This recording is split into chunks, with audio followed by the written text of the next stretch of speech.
So, okay, let's transition into how that inspired Native and how you came up with the idea for Native, why you Mhm. dove into Native, and kind of give us the elevator pitch for what Native is.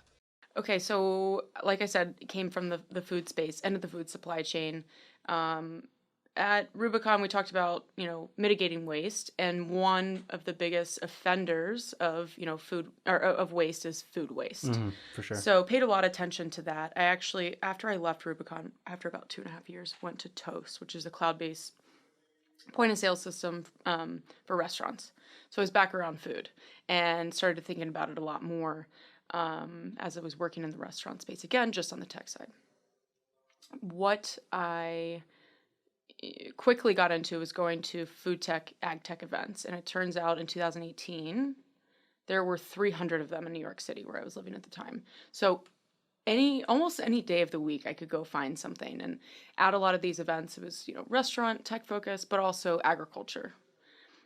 Naturally started building a lot of relationships, started on a consulting project with my now business partner, on like kind of a food waste mitigation company idea.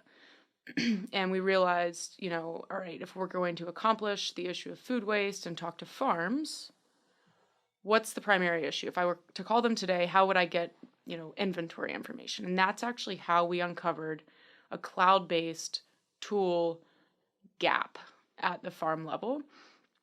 They're like, oh, we're using Excel spreadsheets. And a family farm would tell me that, and I'm not gonna like name names, but somebody that raised over $100 million also was using Excel spreadsheets to manage their inventory. And I was like, wow, that's wild. And so from that idea, uncovered a wealth of opportunity within, kind of one of the last industries that has a lot of room for improvement in digitizing and cloud-based tools to give you real-time information for any part of the operation and even downstream in the supply chain.